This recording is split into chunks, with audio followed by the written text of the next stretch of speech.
as explicações sobre o que representa, né, a quarta-feira de cinzas. Padre Heitor, você está me ouvindo agora? Tranquilo, pode falar. Isso, então, o senhor estava explicando para a gente, né, pode continuar, o que representa esse período agora da quaresma e qual que é a importância disso para a Igreja Católica? Certo, então, dentro do contexto que nós usamos como povo de Deus, vivemos a nossa fé através da nossa religião católica, a quaresma é um tempo litúrgico, que, como você falou no início, tem início na quarta-feira de cinzas e termina antes das primeiras vésperas do sábado santo, que é, no caso, ou melhor dizendo, do domingo de Ramos, que no caso nos prepara para a Semana Santa.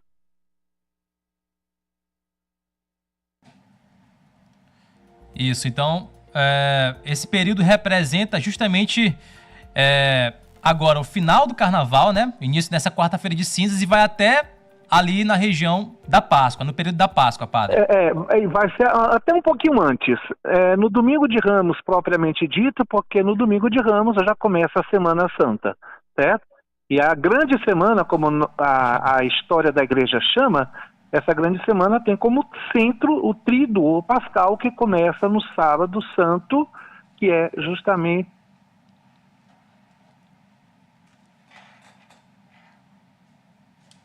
Vamos ver se a gente consegue reconectar aqui com o padre Heitor, a continuar com a explicação. Pode continuar, padre.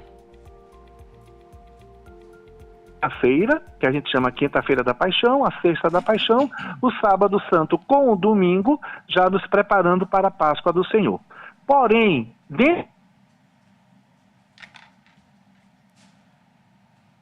Vamos lá, ver se a gente consegue reconectar aqui com o padre Heitor Moraes, falando sobre o que representa a quaresma, principalmente para a Igreja Católica. Pode continuar, padre.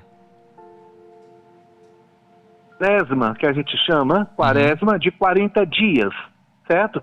É um tempo que a gente até poderia chamá-lo de um tempo teológico, porque...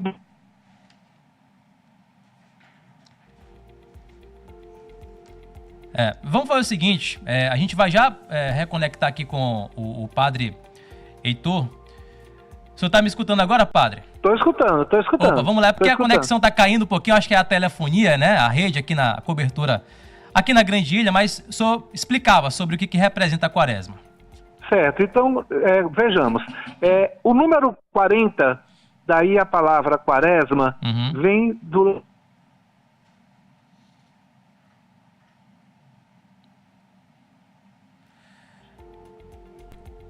teológico, de 40 dias, Sim. Certo? Que significa o tempo que o povo de Deus viveu ao longo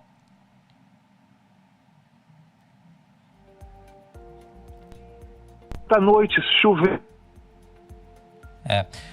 Vamos só fazer o seguinte, Ismael, a gente pode só religar novamente aqui pro padre, só para a conexão ficar melhor.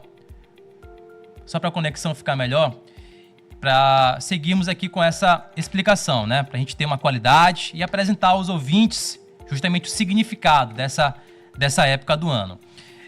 E como o padre está falando, pode ligar esse aqui, como o padre Heitor acabou de nos explicar, esse período também representará uma série de atividades nas igrejas aqui da Grande Ilha.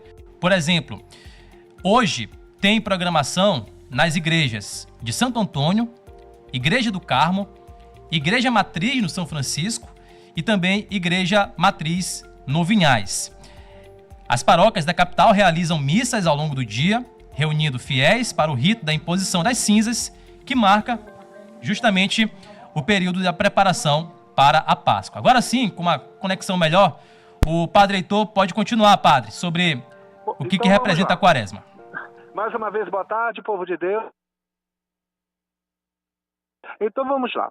A quaresma é um tempo litúrgico, povo de Deus, para celebrar a Páscoa do Senhor. Tá tranquilo? Tá bem audível? Agora sim, tá tranquilo agora, padre. Tá, certo. Então vamos lá. Diante dessa experiência, o número 40 pode ser trazido como um número teológico, ou seja, um número que expressa um determinado período na história da salvação do povo de Deus. Aí eu te dou como exemplo. 40 anos no deserto, o povo de Deus passou com Moisés. 40 dias, 40 noites choveram para a arca de Noé viver aquele período de fim de um tempo.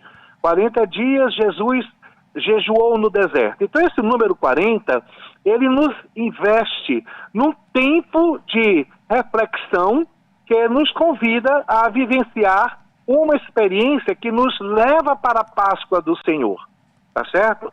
E aí, diante dessa proposta que a igreja vive como Quaresma, o tripé que nos convida a viver essa postura é penitência, caridade e oração. Está no Evangelho de hoje para a missa de quarta-feira de cinzas, né? Você se penitenciar, ver aquilo que você pode melhorar e se renunciar, viver um momento de abnegação para propor uma nova postura diante de um projeto que Deus tem para a sua vida. Segundo, a partir dessa nova proposta, viver a experiência da caridade fraterna. E essa vivência da caridade fraterna te leva a viver a partilha. Aquilo que tu tens de mais, o teu próximo, o teu irmão, que não tem, é convidado a viver a alegria da vida fraterna como igreja, povo de Deus, e a viver a partilha na caridade. Daí nasce, dentro da nossa perspectiva de igreja no Brasil, aquilo que nós chamamos de campanha da fraternidade. Isso. Tá certo? Então, a vivência experimental da Quaresma é, em atos concretos, você se preocupar com o próximo. Para uma proposta de conversão, de mudança de vida. Intrapessoalmente e externamente em relação ao próximo que às vezes não possui nada. E Padre Heitor, o senhor falou agora em campanha da fraternidade, no próximo dia 21, né? Que vai ser já neste sábado, no Castelinho será lançada a campanha da fraternidade com o tema Fraternidade e Moradia. E o lema Ele Veio Morar Entre Nós, que remete ao livro de Jó, capítulo 1, versículo 14, né? Livro de João, Evangelho de João, capítulo 1, versículo 14. Perfeito. Queria que o senhor também explicasse pra gente sobre esse tema. Tranquilo. E sobre essa campanha da fraternidade desse ano, por favor. Certo. Então vamos lá. Quando começa a Quaresma? Começa na quarta-feira de cinzas, tá certo? A igreja no Brasil traz uma proposta para esse tempo. Vivenciar uma campanha que há 61 anos, ou 62 agora, né, foi em 1964, iniciou-se através dessa proposta da CNBB.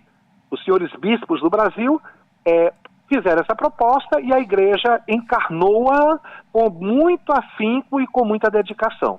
Cada ano nós temos um tema: trabalho, casa comum, a partir dos textos do Santo Padre o Papa, e tudo isso nos leva a vivenciar um testemunho de vida. Esse ano, o foco social que nos leva a testemunhar esta experiência é fraternidade e moradia. Ou seja, nós sabemos que temos um problema seríssimo com a moradia dentro do Brasil, né? E o que a igreja pega a partir de dados estatísticos, a partir de dados sociais, a partir de dados econômicos, ela se envolve com uma causa social e vem se preocupar com a dignidade da pessoa humana no que tange um perfil de uma moradia digna para os filhos de Deus. Todos devem ter uma moradia digna. Daí a vivência que nos leva a testemunhar esta campanha em 2026, Fraternidade e Moradia. E dentro do contexto, se você pegar os documentos para este ano da campanha da Fraternidade, existe um quadro estatístico que vem muito, muito claramente mostrar como as zonas de periferia, como os cinturões da pobreza do nosso país envolvem, né, moradias que não são dignas para as pessoas. Aí daí a gente é convidado como profeta a testemunhar e anunciar que o nosso próximo precisa desta experiência também a partir da bondade de Deus. Bem legal. Padre Heitor Moraes, eu queria agradecer a sua participação aqui no Abrindo o Verbo. Obrigado pelas explicações sobre o que representa esse período, né, em especial para a Igreja Católica, que é a Quaresma.